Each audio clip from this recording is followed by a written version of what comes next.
Hey everybody, it's the 13th Wolfman. You know what today is? Today is day 29 of the 31 days of horror. That's right, horror.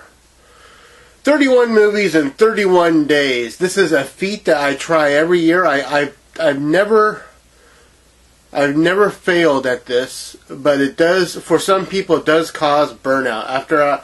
After doing 31 movies in 31 days and 31 videos to follow all those movies up, I can understand why someone's like, oh my god, I'm done.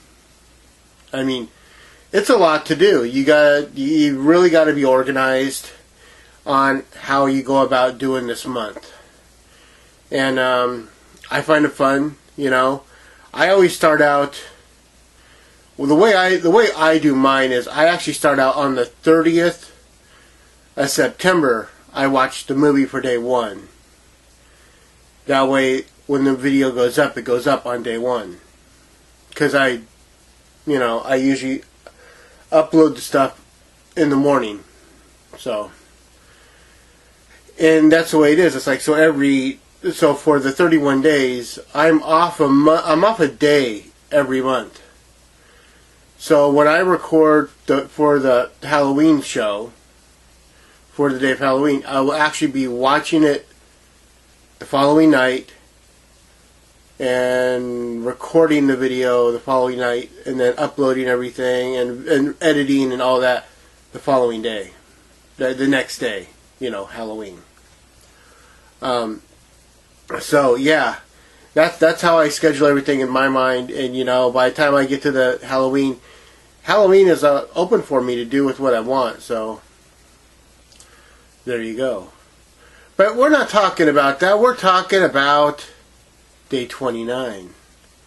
And I've already watched 2 of these movies this month, which is rare because I usually do like a sequel a year, But this year it's been a little bit more special. Early in the month I watched the first movie. About a week ago I watched the second movie. And now we're into the third and final movie, and that is Warlock 3. The Age of Innocence. That's what it is. Warlock is just Warlock. Warlock 2 is The End of Time, I think is what it is. And then Warlock 3 is The Age of Innocence. And the thing I like about the Warlock movies is that each one has its own story, has its own cast. Julian Sands does come back in the second movie from the first movie. Again, I'm not sure if he's playing the same Warlock or if he's just playing another Warlock that has that body form or whatever, Here we have a new Warlock in this movie played by a new actor who does have a similar resemblance to Julian Sands, but it's not Julian Sands. And so what the story is that this young lady named Chris Miller she knows that she's adopted. She gets a phone call while she's in college that she's inherited a family house. Family that she didn't know anything about because she's adopted. So she found out later that this is the family that gave her up. And it's this old colonial stone house. I mean, it's probably one of the ugliest houses ever. But they say the society is going to tear down the house.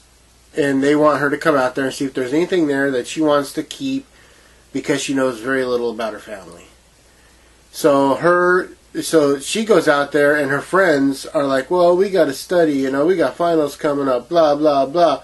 We'll do it on Monday. And she's like, well, they're going to start tearing down the place on Monday. I want to go out there earlier and see if there's anything that can, key some insight into who I am. So she goes up early, and just as the night's getting ready to come upon us, and she's like crawled into bed and she's ready to retire, she hears a pounding, and she goes down there. All her friends showed up, to support her. They're like, well, we could study here. It's probably a lot quieter, no distractions, And then the guy that called her about the house, the lawyer, shows up. And then another person shows up, and this is the Warlock. And there's reasoning behind why the warlock wants to obtain this house and the people in it.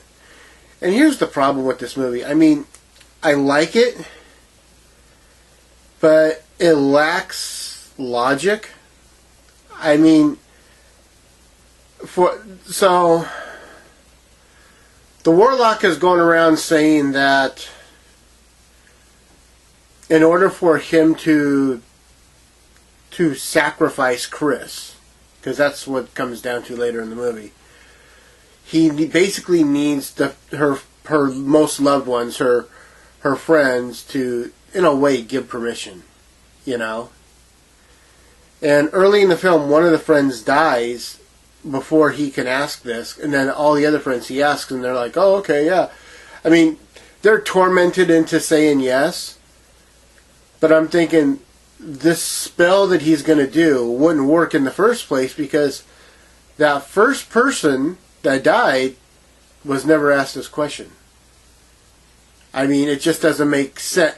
Logically, it doesn't make sense, and there's just a lot of really bad choices being made throughout this movie. It's a good movie as far as watching all three.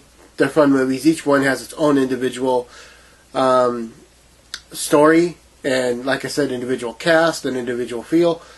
And if I had to rank these from best to worst, I would put them in the order that they came out in. You know, 3 is not a terrible, terrible movie. It's a movie that you can watch, and you know, if you're ready to throw something in and just, you know, have it pass the time, then that's you're achieving that. You know, I like the first one the best with Laurie Singer. The second one was really good with the Druids, and this one's okay. This one's okay just because, like I said, if you watch it, you'll see that there's a lot of missed logic in this movie. It's an okay film. But yeah, so there you go. Those are the that's the Warlock 3, you know, Age of Innocence. That's day 29 for the 31 Days of Horror. And I'll tell you, man, I'm really surprised at how fast this month has flown by. It's just it's almost over. It's kind of a bummer. I was hoping to maybe next year I'll double up, do 31 days, you know, of horror, but we'll do 62 movies in 31 days. Maybe.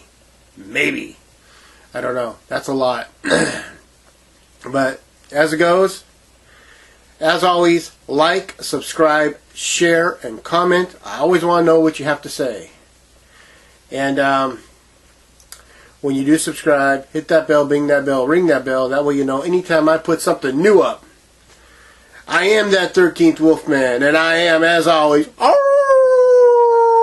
the prowl.